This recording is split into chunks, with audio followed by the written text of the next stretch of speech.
William, can you introduce yourself a little bit? Sure, yes. I'm William Lee Rand, a Reiki master, and have studied metaphysical things, healing, meditation, and so forth for many, many years. I first heard about Reiki in 1981, and at that time I became a level 1 practitioner. And I really liked the Reiki. It had so many interesting features to it. The attunement, and it's so easy to learn. And so then about a year later I got level 2. And at that time I wondered about the master, and I was told actually it was $10,000, which was actually quite a lot of money. And I didn't think I would ever be a master. But I also was told that Reiki it will actually guide your life. And so I started saying a prayer and asking Reiki to guide me. And then suddenly things started changing. And I had lived in Hawaii for quite a long time, 10 years. And suddenly I had to move. I thought I would just stay in Hawaii forever, but I had to move and move and move and move. And pretty soon I felt very uncomfortable. I moved to San Francisco and eventually back to Detroit, where I'm from.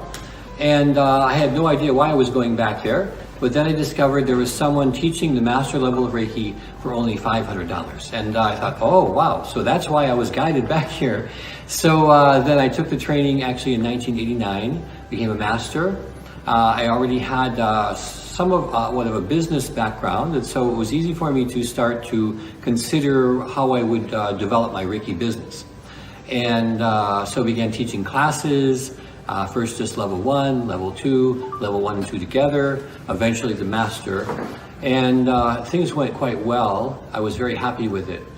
And also one of the things that happened when I first received my attunement is after that I was just sitting looking off into space, and the energy came to me and said, this energy can be developed. It's something that can be continuously developed. And I thought, oh.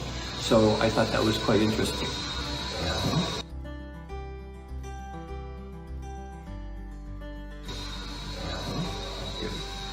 Could you shortly introduce how about Holy Fire Reiki? Holy Fire Reiki? Yes. Yes, well, as I said, the energy told me it could be continually developed.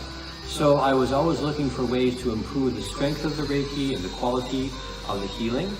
And so of course I meditate, and also I would go to different healers who were very clairvoyant, and they gave me advice too.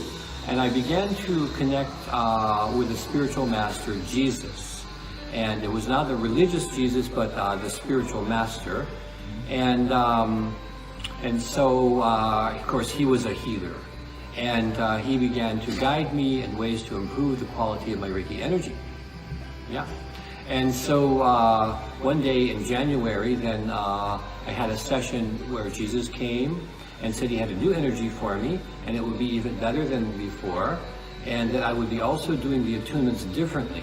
So I accepted the attunement that he gave, and then I had a class a couple of days later, and I began teaching. And so that was the first time that Holy Fire Reiki began. That was in January of 2014.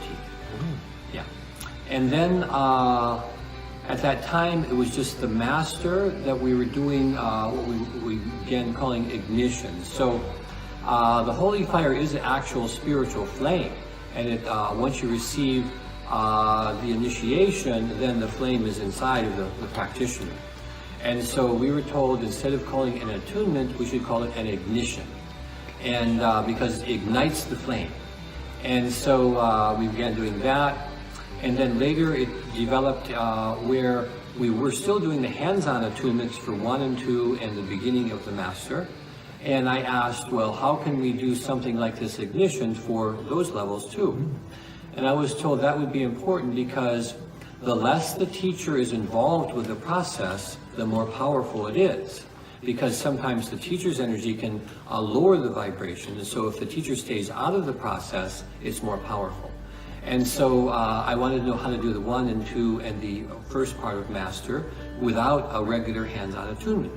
And so we were shown how to do that. We were told to call them placements. And so that was, we call that Holy Fire 2. And then we continued to practice that for a while, and just recently, in last month in September 2018, I was shown how to do Holy Fire 3, and that was an even more powerful version. And so one of the things about Holy Fire is it's very easy to learn to teach it, because rather than having to learn how to do a complicated attunement, the teacher simply does a guided meditation for a short period of time, stops talking, and then the energy itself comes in and does the ignition directly with the student. And so for that reason, it is more powerful. With Holy Fire 3, we've found that it actually upgraded even further and became even stronger. And so we do 4 ignitions in the master level now. So we added an additional ignition with Holy Fire 3. So Holy Fire is a simple system, yet is very powerful. The energy, many students have said that it's even stronger than the Usui Reiki. So it's not something that I decided myself, but the students kept telling me that. So finally I accepted that it is stronger. And I'm very happy to have received this, the Holy Fire Reiki.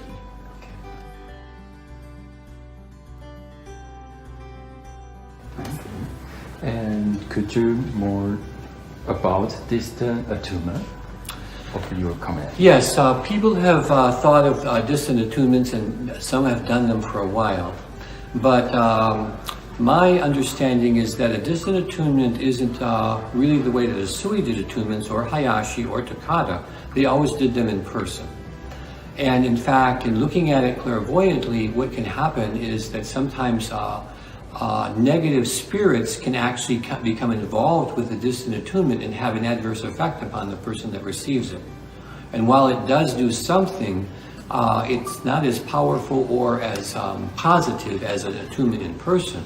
So I don't recommend that people do the distant attunements at this time.